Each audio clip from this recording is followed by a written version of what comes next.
Alright, what's up everybody? We're back for episode 2 of Record Roulette. This is a series where I'm taking a random record every week, finding a sample on it, and then using that sample to create a beat.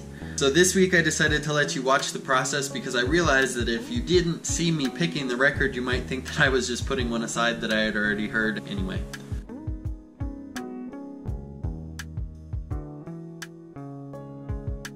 So this week I picked Johnny Cash, which I'm not really too excited about. I know what Johnny Cash sounds like. I know that there might not be a lot to use, especially off this record, because I was looking at the track listing and there's not a lot of recognizable songs. I don't know, I just would have liked to have like a Ring of Fire or something, but then again, I do like a challenge, so I'm glad that I got something a little less known for me. So basically same process as last week. I went through, I started listening to tracks.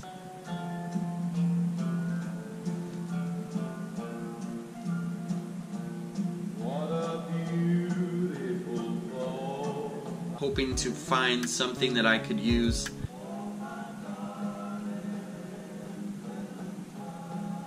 I'm listening through this record, right? And I'm expecting it to be a little bit difficult. It's not always the land. When it's springtime in Alaska, it's 40 below. This process for this particular record was a bit of a pain. Bring a drink of water, Leroy. Bring a drink of water. I probably sat here for at least a half hour listening for something that I could use until I found the light at the end of the tunnel.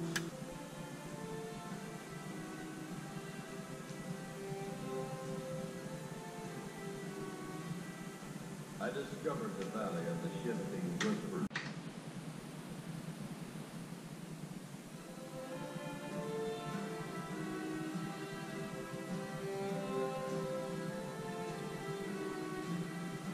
I discovered the... That's the light. That's the light at the end of the tunnel.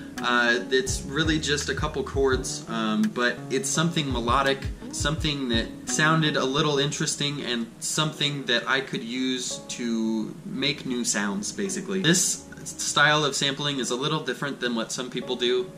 I used these chords basically, and instead of playing them how they were played, how I did with the last sample if you remember, I used these chords and I cut them up individually, and then I pitched them all over the place, and then I made them sound basically like what I wanted and not what they were meant to sound like in the first place.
Alright, so I have the sample. I'm using it like I want to, and now we're moving on to the bass.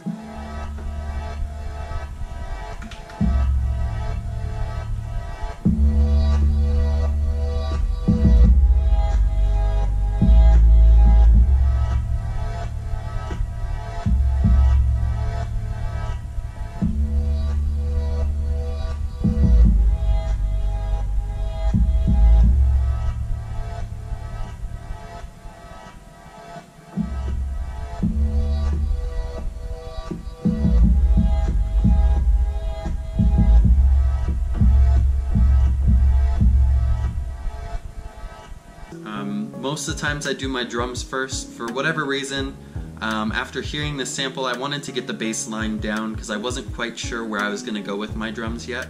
I wanted to make it a little bit more interesting, and also, if you noticed at the end of that sample, there's a little bit of a vocal piece, and I wanted to incorporate that somehow, but I wasn't quite sure how to do it yet. So I moved on to the bass, and here's the bass line I came up with.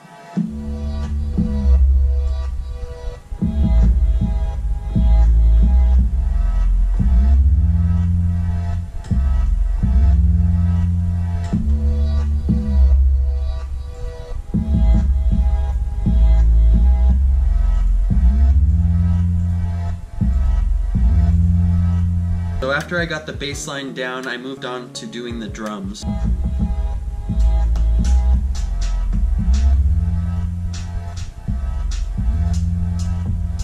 I had originally wanted this to sound a little bit trap influenced, a little bit almost alternative influenced as well. The first drums that I add are, it's just a hi-hat, and what I'm doing is I'm adjusting the pitch with my pitch wheel. I'm hitting the hi-hat and then I'm bending it down, bending the pitch with my pitch wheel.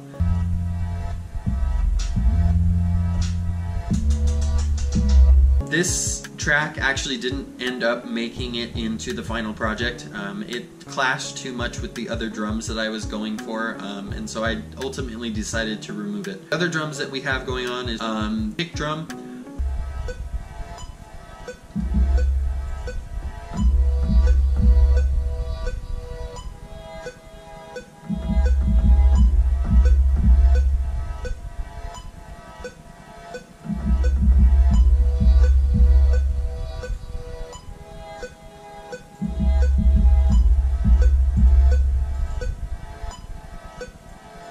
that drum basically hits on every 808, which 808 is another term for bass. It's a certain type of bass. I also have some hi-hats and a snare, and that's about it for the drums.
So after I finished up with the drums, I now have a sample that I got from the record, the bass and drums, and I like everything that I'm hearing, but it still doesn't sound full enough. So I started messing around with a couple different organs and just playing chords, trying to find something to fill that space.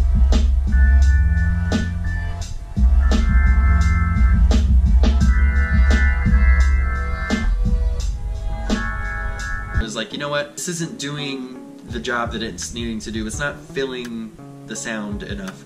So what I did was I grabbed my guitar and I started playing a couple little riffs.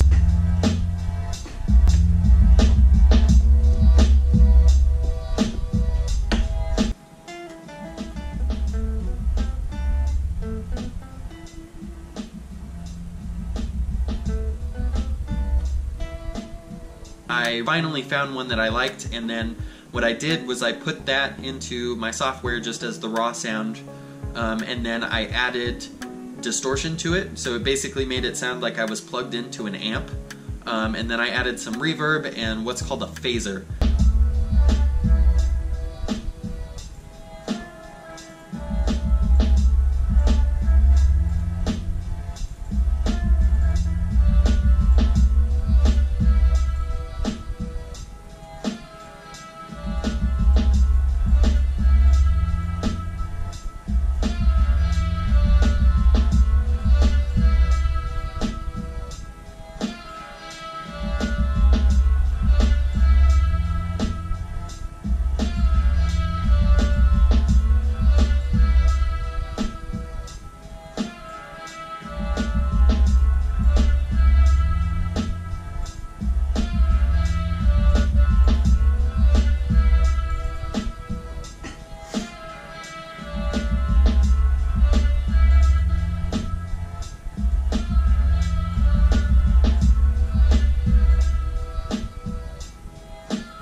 And what the phaser does is it kind of opens up the sound and then narrows it out again, and so it kind of sounds like it's spacey.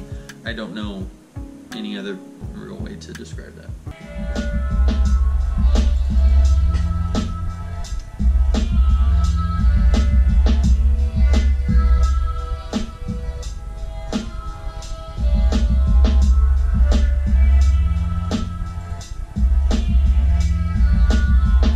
So now I've got the guitar, I've got the drums, I've got the bass, and then I've got my chord sample from the Johnny Cash record itself. But I noticed that there was a small snippet of vocals that got caught up when I was recording the sample into my software. So I'm still kind of missing a little bit of something from it. So what I'm going to do is I'm going to take this vocal sample and I'm going to kind of use it how you've heard vocal samples used in the past. So basically I took that vocal cut and I pitched it, I believe it was up. So I took that vocal sample and what I was doing is I was kind of playing it as a drum. It's very short, very quick, and then right at the end of the bar I actually hold it out so that you can hear the full thing of what he's saying. And so what he's saying is, I discovered.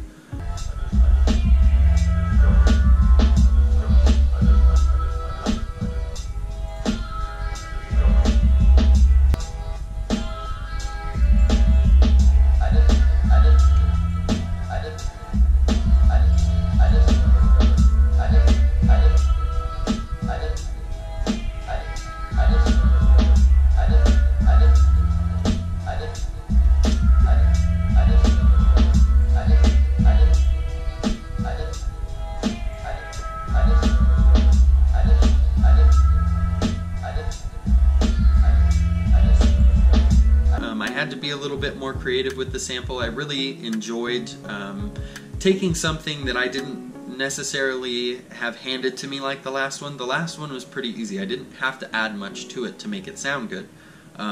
This one I had to be a little bit more creative with what I used from the sample and how the sample actually sounded.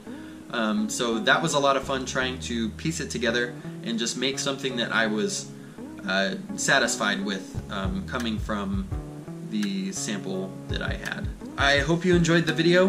This is episode 2. If you haven't seen episode 1, go watch episode 1. I'll be posting these every week, every Thursday to be exact. Mark your calendars and be prepared. I don't know, whatever you do. Like, subscribe, do all that good stuff, and we'll see you next week.